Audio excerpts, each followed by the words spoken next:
Janaki TV ಸುದ್ದಿವಾಹಿನಿಗೆ ಸ್ವಾಗತ. ನಾನು ನಿಮ್ಮ ಎಂ ಮಹಾದೇವಸ್ವಾಮಿ.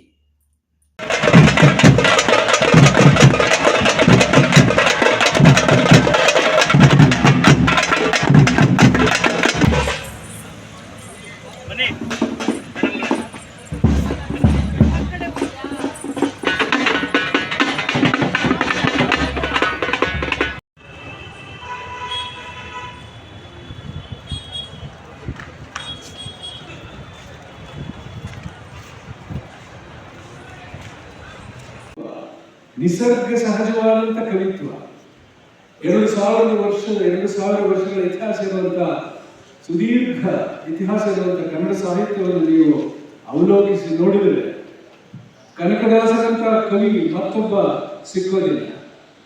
ಆ ಕಾರಣದಿಂದಲೇ ನಾನು ನಿಸರ್ಗ ಸಹಜವಾದಂಥ ಕವಿ ಕನಕದಾಸರು ಅಂತ ಹೇಳಿದ್ದು. ಭಕ್ತಿ, ಜ್ಞಾನ, ವೈರಾಗ್ಯಪರವಾದ ಪದಗಳು ಕನ್ನಡಿಗರಿಗೆ ಭೂಷಣಪ್ರಾಯವಾಗಿರುವಂಥವು. ಒಂದು ಅಂದಾಜಿನ ಕಾಲನಿರ್ಣಯದ ಪ್ರಕಾರ 1488ನೇ ಇಸ್ವಿಯಲ್ಲಿ ಜನ್ಮಿಸಿ 1578ನೇ ಇಸ್ವಿಯಲ್ಲಿ ಕನಕದಾಸರು ದೇಹತ್ಯಾಗ ಮಾಡಿದರು. ಅಂದರೆ ಪೂರ್ಣ ಪ್ರಮಾಣದಲ್ಲಿ 90 ವರ್ಷಗಳ ಕಾಲ ಬದುಕಿದ್ದರು. ಸುದೀರ್ಘವಾಗಿ ಬದುಕಿದ್ದಂಥ ಸಂತ ಶ್ರೇಷ್ಠರು.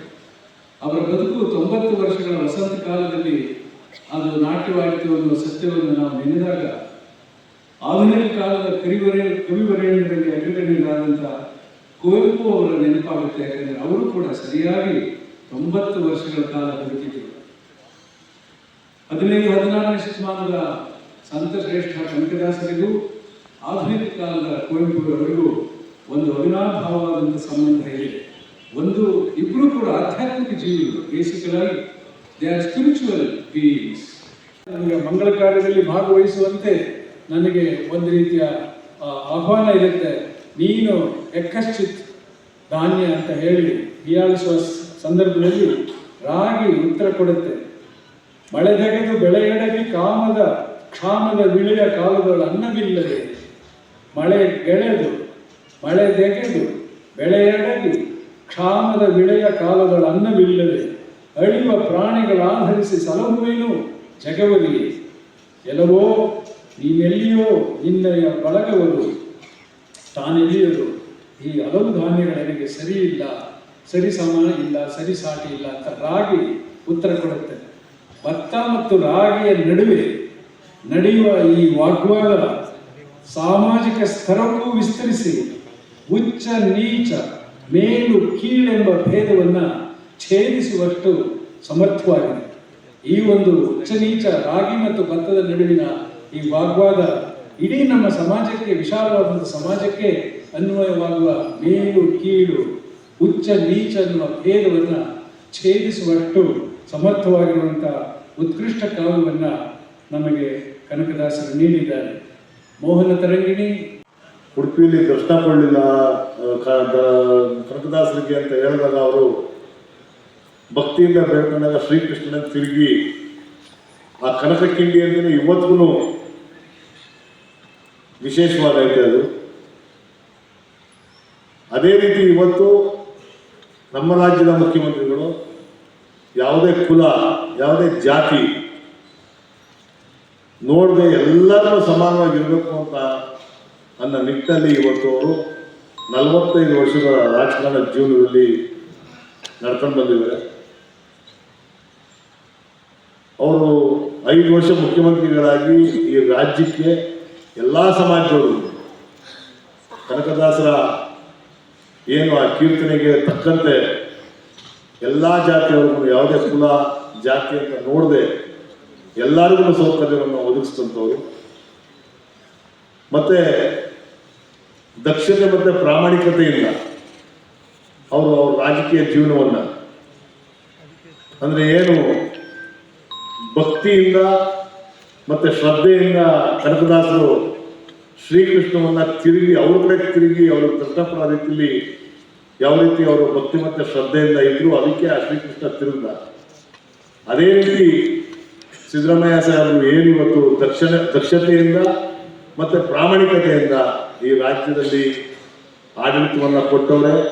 ವಿರೋಧ ಪಕ್ಷದ ನಾಯಕರಾದಾಗ ಈ ರಾಜ್ಯದಲ್ಲಿ ಆಗ್ತಾ ಇದ್ದಂಥ ಅನ್ಯಾಯಗಳನ್ನ ಎತ್ತಿ ತೋರಿಸಿ ಯಾವುದೇ ಸಮಾಜಕ್ಕೆ ತೊಂದರೆ ಆದರೂ ಅದ್ರ ಪರವಾಗಿ ಹೋರಾಟವನ್ನು ಮಾಡಿ ಆ ಸಮಾಜಕ್ಕೆ ನ್ಯಾಯವನ್ನು ಕೊಡಿಸುವಂಥದ್ದನ್ನ ಮಾಡ್ಕೊಂಡು ಬಂದಿರುವಂಥ ವ್ಯಕ್ತಿತ್ವ ಅವರು. ಅದಕ್ಕೆ ಬೆಲೆ ಕೊಟ್ಟಷ್ಟು ನಾವು ಆಧ್ಯಾತ್ಮಿಕ ಜೀವನಕ್ಕೆ ಬೆಲೆ ಕೊಡೋದಿಲ್ಲ. ಯಾರೇ ಆಗಲಿ ಒಂದ್ಸಾರಿ ಇದರ ರುಚಿಯನ್ನು ಪಡ್ಕೊಂಡು ಅಂದರೆ ಸಕ್ಕರೆ ತಿಂದ ಮೇಲೆ ಯಾರು ಸಪ್ಪೆ ಬೇಕು ಅನಿಸೋದಿಲ್ಲ ಯಾರಿಗೂ. ತುಪ್ಪ ತಿಂದ ಮೇಲೆ ಪಾಮಾಯಿಲ್ ತಿನ್ನಬೇಕು ಅಂತ ಯಾರಿಗೂ ಅನಿಸೋದಿಲ್ಲ. ಅದು ತಿನ್ನುವವರೆಗೂ ಮಾತ್ರ, ಅದರ ರುಚಿ ಗೊತ್ತಾಗುವವರೆಗೂ ಮಾತ್ರ ಆ ಜೀವಾತ್ಮ ಸ್ವಲ್ಪ ಗೋಳಾಡಬೇಕಾಗ್ತದೆ. ಹಾಗೆ ಅನಾದಿ ಕಾಲದಿಂದಲೂ ವ್ಯಾಸ ಮಹರ್ಷಿಗಳು, ವಾಲ್ಮೀಕಿ ಮಹರ್ಷಿಗಳು, ಭಗೀರಥ, ಇತ್ತೀಚೆಗೆ ಕನಕದಾಸರು, ಸಿದ್ಧಾರೂಢರು, ಹಲವಾರು ಮಹಾತ್ಮರುಗಳು, ಬುದ್ಧ, ಬಸವ ಬಂದು ಈ ನಾಡಿಗೆ ಕೊಟ್ಟಿರ್ತಕ್ಕಂಥ, ಈ ರಾಷ್ಟ್ರಕ್ಕೆ ಕೊಟ್ಟಿರ್ತಕ್ಕಂಥ ಆಧ್ಯಾತ್ಮಿಕ ಕೊಡುಗೆ.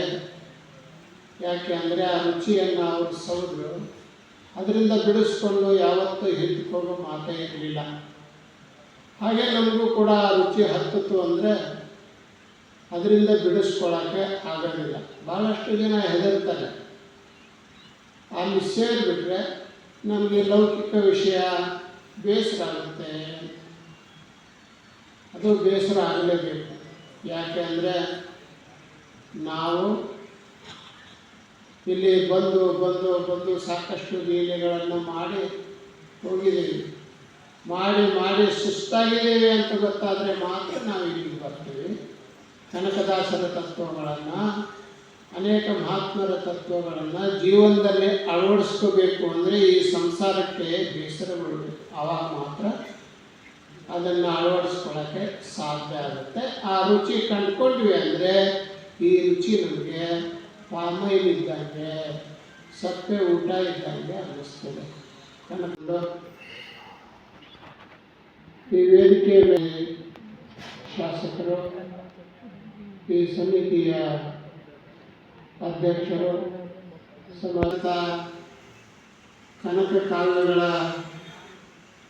ಎಲ್ಲ ಸಾರಸ್ಯಕರ ವಿಷಯಗಳನ್ನು ರೂಪುಗೊಳಿಸಿ ನಮ್ಮ ಮುಂದೆ ಇಟ್ಟಿರ್ತಕ್ಕಂಥ ಶ್ರೀ ನಾರಾಯಣವರೇ, ಅದೇ ರೀತಿ ನಮ್ಮ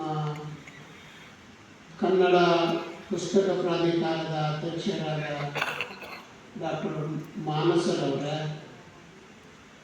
ಮಹಾನಗರ ಪಾಲಿಕೆಯ ಮಾಜಿ ಸದಸ್ಯರಾದ ಶಿವಣ್ಣವರೇ, ಮಾಜಿ ಪ್ರದೇಶ ಗುರು ಸಂಘದ ಅಧ್ಯಕ್ಷರಾದ